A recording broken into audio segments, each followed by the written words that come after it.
You are exactly one decision away from a completely different life. But you have to stop making excuses to get there. Welcome to the No Excuses Network. Hit subscribe right now if you are ready to stop talking and start executing. Let's get into it.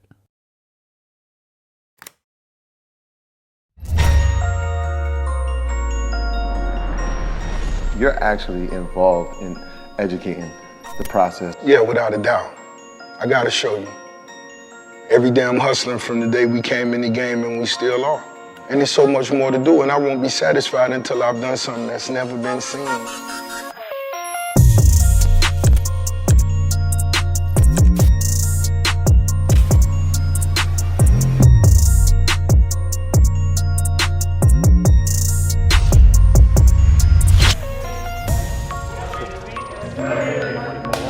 Check.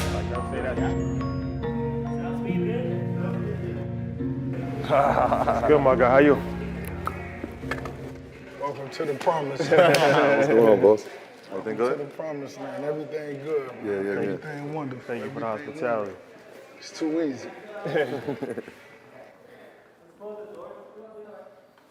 What's up, brothers? Good, brother. How you? We blessed, baby. We blessed. That's it. We here, long as we here.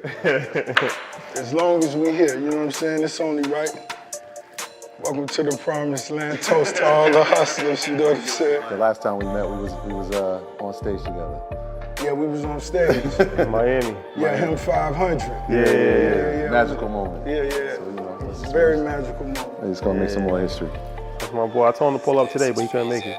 You getting some money somewhere, you know what I'm saying? That's a good thing. You already know that. As long as you staying busy, stay busy. That's a fact. Stay busy. That's a You fact. ain't got shit to do, make up something. That's a bar. I got here, I thought of the Palace of Versailles. You always hear about the Palace of Versailles growing up, and I'm like, this is like our Palace of Versailles. Like, it's like a destination. Yeah, it's a moment. It's a Why moment. not? Exactly. Yeah. Why not? Exactly. I A little was, spin on it, call it El Palacio. it's crazy. Like you hear the stories. I watched the horses as I came in. I remember when you was in the trees, looking down at the whole landscape. So it's like it's incredible. And then the lake in the front. I'm like, I remember you telling us that. I'm like, wow, this is actually happening in real I life. actually had the lake dug up, Right.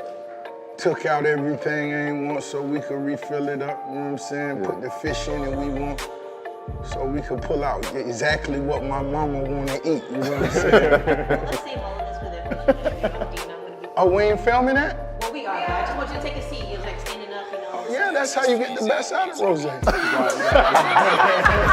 I thought that chair looked real comfortable, so. Oh, it is. It's zones though. Yeah. Gotta create the vibe. Yeah, it's zones, you know what I'm saying? Gotta create the Whenever you're vibe. ready, feel free to take a seat. It's just going to be a natural conversation. Well, let's do it. Let's sit down.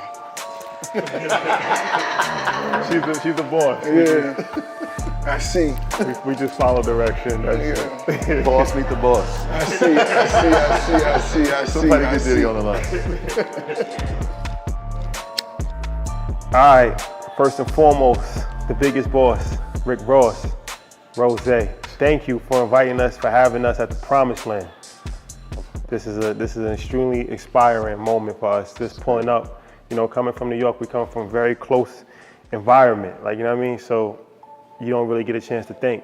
But this looked like Central Park. Like when I was driving, seen the horses, I seen the lake. I'm like, this is really dope for us to see, you know. So thank you for having us, man. It's very inspiring. Thank you.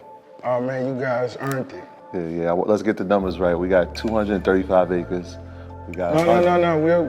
That's when we bought it. When we bought it, but we extend. We're gonna get to the extension. of it. We done it. Yeah, we're gonna get the 87 in there. Yeah. We got 109 rooms.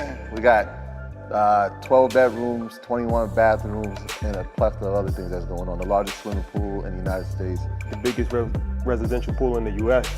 Drake and Kanye can invite if they ever met. They can't compete with this. All of them.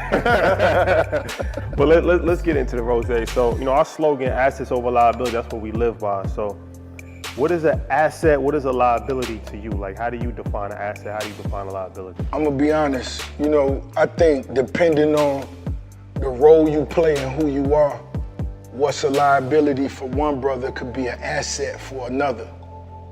You understand? Let's say me owning a private jet 15 passenger. You know, let's say if it was $5.5 million, for one individual, that could be a liability. But the position I'm in, it could be an asset. And not just based on the money I get of my salary, but the individuals that's around me that I know would also lease this jet when I'm not using it. You know what I mean? So it's money we could get. We could take care of the maintenance, the pilot, the steward, everybody based on letting, you know, another dude or two make a move once or twice a month. Yeah, that's very fitting because the way you acquired the property, it was somebody's liability, right? It was foreclosed. JP Most definitely. owned it, and then you came in and purchased it. But a lot of people don't understand the liabilities that come with having an estate of this magnitude. So what are some things and some costs that people may not be aware of that it takes to maintain this? Just simply the air condition. You know what I'm saying? Yeah, let's talk about that. Your light bill, homie, your AC bill here, you can't fake that. That's not gonna You be know how the happening. youngsters say cap, the cap. Yeah, I mean, but Cap. You can't cap that. This shit is real. so where we from, like the AC bill might be $500, but we're talking about something like this. So what would, I know there was some reports that it takes $1 million just to maintain this on a yearly basis. What are some of like those costs look like? Man, you know, I'm gonna be totally honest, Rose don't even get to see the cost. The way my team's set up, and that's really between my mother and my sister. The way that get handled, you know, when we begin the year, it's simple as, you know, my sister may let me know, yo, your residency or what you doing with this individual covers the expenses for living for the entire year. Everything else right there is just, that's cushion. I call that confetti. That's like being in Club Live at 3 a.m. Poof. It's just falling. And I love to look up and let the dollars hit me in the face. You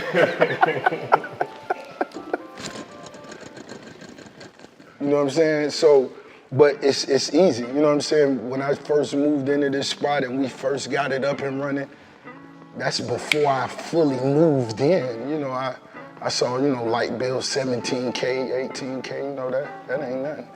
Yeah, I think one of the liabilities too, and I think you kind of flipped it to being an asset, was that you saw that there was some debt in the landscaping, right? There was some, I think, $500,000 in debt for landscaping.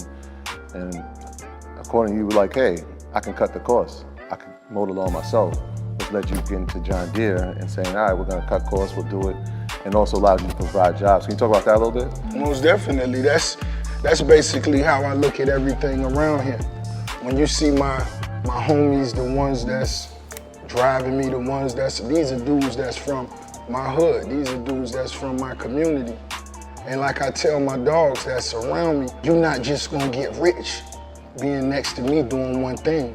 You gotta be ready to do 5, 7, 10 things. So whatever you did in the hood, that's cool. You was respected for that, but over here, we gotta do this, we gotta do that, we gotta do this. So when I get out there on that John Deere tractor, we all out there. We cutting grass, we doing everything that needs to be done. And for me, it's better to remain hands-on. I wanna remain hands-on, because you're really paying yourself. Remain hands-on, you get to see things from a whole different perspective. You know what I mean? Walking into your chicken restaurants and actually sweeping, learning how to cook the chicken. I could whip up a mean 10 piece. You know what this reminds me of? Nipsey Hussle, when, rest in peace to Nip, he was saying that in his early stages of his career, he did everything from engineer to produce. So he was like, during that process, when the engineer told him something wasn't possible, he said, it is possible because I did it. So if you can't do it, get out to sea and I'll do it for you. And he was like, that really helped him in his journey because there was no part of the process that he didn't actually do himself. So nobody could pull a fast one on him, or nobody can tell him this can't be done, because he knew that it could be done because he actually did it. Oh man, it makes you masterful. Imagine creating a film. You wrote the film, produced the film, directed the film, edited the film, distributed the film. Can you imagine the process and what you learned doing that? It takes you to a whole nother level when you're in the room full of other directors who could be great directors, but it's a whole nother vision, it's a whole nother insight when you actually hands-on. Let me ask you this. Financial literacy, something that's popular now, but it wasn't always popular, especially hip hop. You know, when did you realize, okay, I'm gonna actually turn some liabilities into assets. I need to actually boss up and actually look at this from a real business, and it's not just entertainment. It's not just get a bag and just blow the bag. Like, when did you really have that transition, or was you always on that type of time? I can't say I was on that type of time at all times, but most definitely as I progressed, as I elevated myself, as my finances grew, I understood what was at risk. And your whole approach changed once you have more things at risk. The same dude that you see right now that only got a box Chevy that's riding up and down the street, he a totally different person when he got $5 million at risk. You understand? So, you know, as I grew, as I moved on, you know, where I'm from in Miami, one of the homies that I looked up to and one of the ones that inspired me the most, he actually was featured on America's Most Wanted. He's serving 3 life sentences right now, and I still have, you know, I still see a day of him coming home. He won't give up yet. But when I speak to him, and I ask him for advice as well, big homie, what's one of the things you wish you could have changed? And it's a dude that's been accused for over 80 homicides. And one of the things he told me was, Rose, I wish I would have learned to give a pass. That's something I never knew how to do, was give a square pass, give a mark a pass. If you did anything out of line, it wasn't no pass. So you understand? When he was 26, being featured on America's Most Wanted, that's one thing, but now when you're older, you realize my life was at risk. Emotional intelligence. Something that was Dane was telling us about that. He was like, you know, now at this point in his life, he realizes that it ain't even really worth it a lot of times. And I feel like that way of thinking not only can save your life from being dead or in jail, but financially as well. It's Most like definitely. you in that moment and you realize this may make me feel good in the moment, but if I put this money into real estate, if I put this money into stocks, I'm gonna feel good forever. It's not even a comparison. If it's something that I admire, if it's something I want, if I wake up and say, yo, I want to call Jacob and get that $3 million watch, we get it. We in that position now. But when I'm grinding and I'm climbing up the mountain, and it's either we could go to Vegas and spend $500,000 this weekend, or we get a piece of real estate. It ain't even nothing to consider. Yeah, I I'm feel gonna like get the real estate. that was your mindset early, because I mean, in your book, Perfect Day to Boss Up, you mentioned that. You talk about how I didn't spend my advance, I didn't spend $1 from touring until I saw Port of Miami hit the charts the way it did. After that moment, did the mindset change? Like, all right, let's spend a little bit of bread. What happened then? Well, I said to myself, this shit real. Let's do some investments. We gonna most definitely enjoy it. Let's go get that Lamborghini you always wanted. Squeeze your fat ass in that car, boy. You know what I'm saying? Squeeze your fat ass in that car, boy. Custom Lambo. You feel me? But most definitely, it was still, let's take it to that next level. Because we've seen this. Honestly, am I impressed? There's very few things that's going to impress me because we've seen this. And if it's something we've seen, I mean, I can applaud you, brother. But that may be the most I could do because we've seen this. So, you know, the goal is let's do something we've never seen. That's what's burning the fire within me. Yeah. You know what I'm saying? And we got some goats that's ahead of us that still can inspire us. But if it's something I've seen, all right, it's cool. Also, speaking of something that you've seen, my mom always used to tell me, she said, a smart man learns from his mistakes, a wise man learns from the mistakes of others. So it's like we also have seen a lot of entertainers, athletes go broke.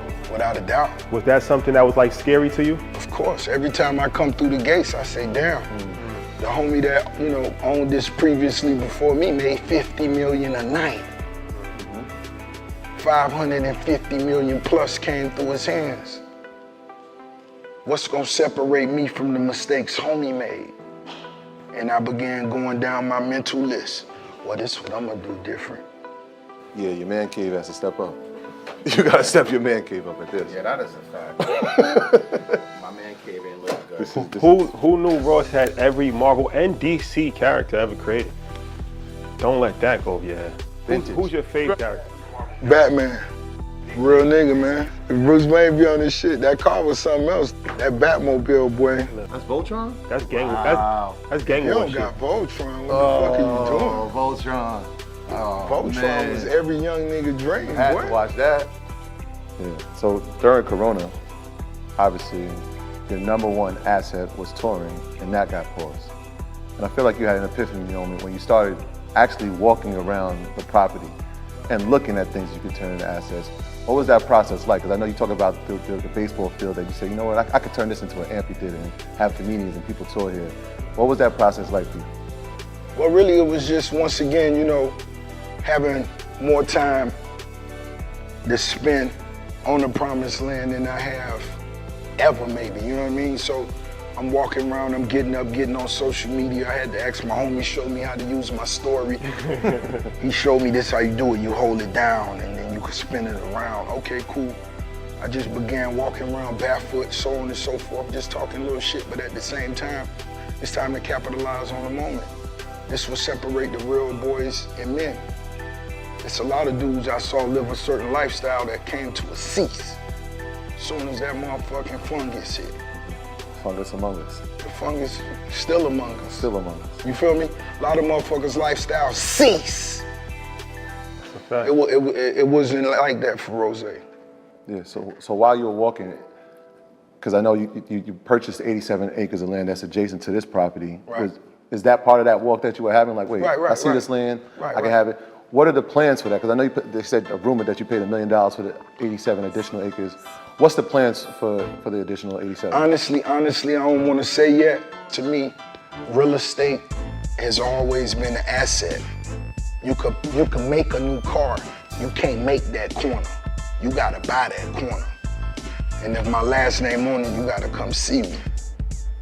So when you talk about your mom, your sister, your friends, how I envision this is like a corporate structure. Most definitely. And it's like the The CEO, empire. the CFO, COO, and it's like a lot of things don't necessarily have to get to the CEO. Why not? Right, exactly. So talk about that. Exactly. You know, how did you envision that? And am I correct? That's how you kind of look at it, like a Most corporate definitely, structure? most definitely, and that's the only way I could see me having 20 current partnerships without any stress, without being burnt out, actually looking forward to this shit. You understand?